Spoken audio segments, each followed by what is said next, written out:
You know, for all the effort Sega's put into scrubbing the name Robotnik from the gaming lexicon, they just can't seem to shake it.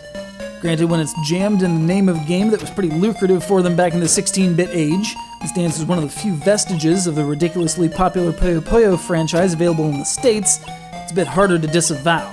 For this 3DS Virtual Console port of the Game Gear version of Dr. Robotnik's Mean Bean Machine, they'd have to rebuild the opening titles and change some text around. Granted, today that'd take like 12 minutes, but it's authenticity, damn it. We want everything in this painted-over Puyo title to be just as it was back in '93.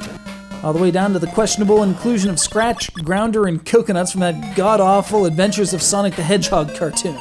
Not the good one that was on ABC that ended up being referenced in Sonic Spinball, come to mention it, but the direct-to-syndication one that couldn't even be bothered to come up with a decent theme song. They just mashed up the game's theme with whatever they could find in the public domain, like In the Hall of the Mountain King and Flight of the Bumblebee. What does that have to do with Sonic? I ask you! Edvard Grieg and Nikolai Rimsky-Korsakov are spin-dashing in their graves, man.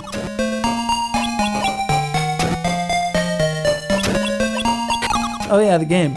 It's Puyo Puyo, man. Gather bunches of 4 beans, make them disappear, and fling them at your opponent's side. It's one of the unique falling block puzzle games in that in its standard mode, it's almost always played competitively. You're not just working against a constantly increasing drop speed, but also against a computer opponent whom you have to consciously defeat. As such, just keeping your pile low isn't going to be good enough. You have to design chain reactions, you have to have an attack plan in mind, you have to keep your eye on their pile to determine the best time to strike, and you have to go for a kill shot rather than just surviving long enough. It's an interesting dynamic and one that raises the general difficulty of the game by a significant margin. Of course, it's a natural fit for head-to-head competition, which is facilitated in this Virtual Console port by an expanded suite of touchscreen controls, including local wireless multiplayer and extending to control configuration, save states, and extensive display options.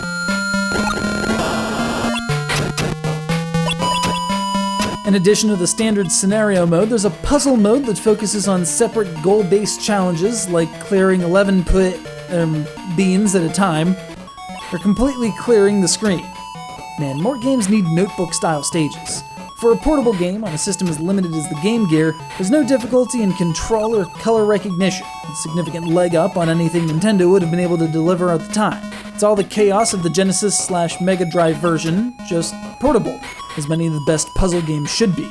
This is a game for slipping into a bean-dropping trance, slaying evil robots at every turn until your mom jostles you and tells you we're at Grandma's and realize you just lost 3 hours. Thankfully, this Virtual Console version benefits from the 3DS's battery life, as a 3-hour binge on an original Game Gear might have burnt through as many as 240 AA batteries.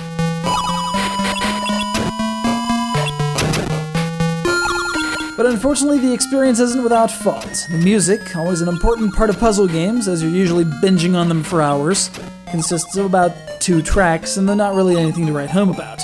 I honestly could have done with, well, even In the Hall of the Mountain King or Flight of the Bumblebee just to spice things up a bit. So turn up the stereo in the car and let that be your soundtrack while you smash beans together, jotting down the occasional password if save states are too new school for you, and wondering why they didn't replace that orangish carbuncle mascot character with, like, Sonic's head or something.